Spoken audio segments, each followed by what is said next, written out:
Night of Destruction number 2 of Season 5 of the Low Budgets. And Tommy, we just got done with an Enduro. It is time to do some redneck drifting in the skid plate racing. I'm going to be taking out my... what should we even call this car, this one? I mean, it's been the most loyal of all of our cars. It's called something. Something. Because it's hard to even tell what it once was. Yeah, exactly. I don't have a car for this race, so I'm telling you, just go out there and have fun and try to bring home a good finish. Yeah, so I'm going to go out there. I'm going to try. We know that I'm going to be at least on track on time for this one. But what we don't know is what to expect from the track. We talked about during the Enduro that there's a whole motocross section that has a bunch of dirt that was really kind of buckling things up in the Enduro. But with skid plate cars, you want to have as much track coming out of a turn as you can get and going in, because these cars like to swing out wide. Tommy, that dirt can really add a whole another segment to this. Well, obviously, if you slide into the dirt, you can get stuck for the whole night. That could be your landing spot. Yeah. So these skid plates, while they're good to slide around, they're not good to stuff into dirt. Yeah, so we're going to see what happens with that, but there's a good number of skid plate cars ready to go. I'll be starting in the back. We have that kind of trial whole setup, so we'll see what happens on the get-go, but hold on your hats, folks. We're skid plate racing on Night of Destruction number 2, Season 5 of the Low Budgets.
Night of Destruction number 2 skid plate race of season 5 of the Low Budgets, and I wasn't able to make it in the top 10. I'm sorry. I don't blame you. That race was pretty wild. No, yeah. That race, I mean, I feel like not making the top 10 salvaged your car for another event. No, I mean, it was an intense race. This race had a lot of contact in it. It talked about how difficult the track was going into it. So that was a whole added spectrum of this race that we were kind of figuring going into it. And it was that whole motocross section of the track. There were times, Tommy, where I was completely stopped going into those areas because there was nowhere to go. It was just completely plugged up. So that was fun though. I had a lot of fun in this race. It was a slow course. There was a lot of maneuvering that was necessary for this. And again, I'd qualify this as a very difficult type of track for a skid plate car. But there was a lot to avoid out there. There were a lot of crazy moments. We had people going the wrong way. Were you a little jealous you weren't out there? I was extremely jealous, especially when I saw someone driving through the dirt to get through. I was surprised because I was just talking about before the race how you can stuff your car into the dirt. Well, somehow that person found a way to go through the dirt and not live, because at that point you can't. You're committed. But no, that course, I love when the track is really tight and really calculated. And I was jealous. Yeah. So it was, like I said, a lot of fun. And one thing that helped it be a lot of fun is something that we've been kind of battling with the skid plate car for a while, is the brakes. Once again, we kind of went into it, didn't really do anything with the brakes this time around.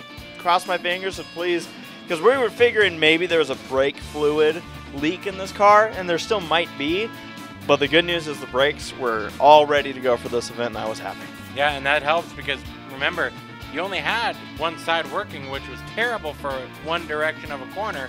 I believe when you turn left, it wanted to go right, and when you went right, it wanted to spin you out. Yeah.